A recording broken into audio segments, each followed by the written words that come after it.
পয়া venue Dubai, এবারও কি ইয়াং টাইগাররাই বুনো উল্লাসে মাতবে? যুব এশিয়া কাপের হাই ভোল্টেজ ফাইনালে বাংলাদেশকে এগিয়ে রাখছেন গেলবারের চ্যাম্পিয়ন কাপ্তান মাহফুজুর রহমান রাব্বি। বর্তমান অধিনায়ক তামিমকে অসাধারণ আর দলটাকে ভারসাম্যপূর্ণ বলেছেন শিরোপা জেতা এই রাব্বি। চাপ না নিয়ে উজাড় করে খেলার বার্তা দিয়েছেন এশিয়া কাপ জয়ী এই ক্রিকেটার। সাইফুল রূপকের রিপোর্ট।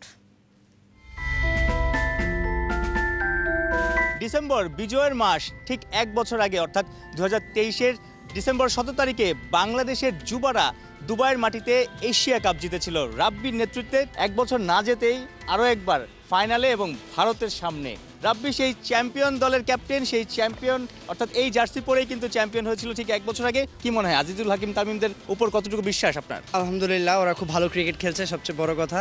আমার কাছে মনে হয় যে ওরা যে ক্রিকেটটা খেলছে নর্মালি, এটা যদি কন্টিনিউ করতে পারে ওরা অনায়াসে আরেকটা আমরা কাপ দেখবো ইনশাল্লাহ। দুবাইয়ের মাঠে একটু পয়া ভেন্যু আমাদের জন্য বলা যায়, কারণ এক বছর আগে চ্যাম্পিয়ন হয়েছে। সেই মাঠে ফাইনালে আসলে চাপটা কেমন থাকে, যেহেতু আপনি গেল বছর চ্যাম্পিয়ন করেছেন বাংলাদেশকে? না, ওরকম আসলে চাপ ফিল করিনি, নর্মাল ক্রিকেটটা খেলেছি।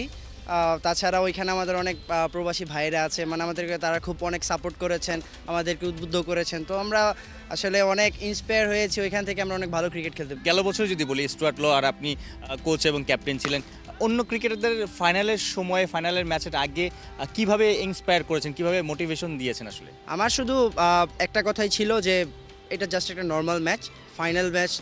50-50 100 বারের পরে হচ্ছে দেখা যাবে রেজাল্ট কি আসে। রেজাল্ট নিয়ে এখন অরিড হওয়ার কোনো কিছু নাই, জাস্ট প্রসেস। ক্রিকেটটা খেলবো normal cricket, bowling batting fielding করবো, বাস বাকি রেজাল্ট যা হওয়ার পরে দেখা যাবে। এই বাংলাদেশ আন্ডার-19 টিমের বোলিং ব্যাটিং আপনি ইভ্যালুয়েশন যদি করেন, কি মনে হয় কতটুকু ব্যালেন্স?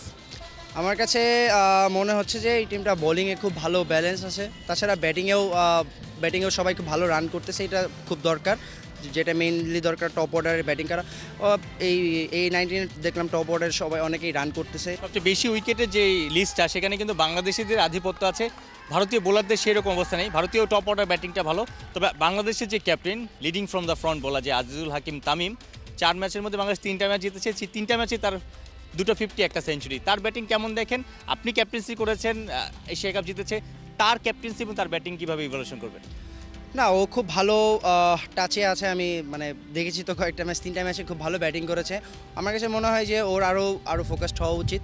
ও ভালো করতেছে, যেহেতু সবসময় তো ভালো যাবে না, এই ভালোটাকে আর একটু বেশি করে ক্যারি করতে হবে, যাতে করে টিমও ওর জন্য মানে ভালো মানে সাপোর্ট পায় ওকে দিয়ে। তাছাড়াও সোফার ভালো করতেছে, ইনশাল্লাহ বেস্ট অফ লাক। আমরাও আশা করছি রাব্বি যেমন সেলিব্রেশন করেছিলেন মেসির মতো ভিন্নধর্মী, এবং সেটা দুবাই এবং এরপর ঢাকায় এসেও সেই সেলিব্রেশন চলেছে, বাংলাদেশের সবাই আসলে উপভোগ করেছিল বা ওদের পারফরমেন্স এবং সেলিব্রেশন। নিশ্চয়ই এই দলটাও আজিজুল হাকিম তামিমের নেতৃত্বে দারুণ কিছু করবে, ভিন্নধর্মী সেলিব্রেশন দেখব, দর্শকরা অন্তত বছরের শেষ দিকে ক্রিকেটারদের নিয়ে আনন্দে মাতবে।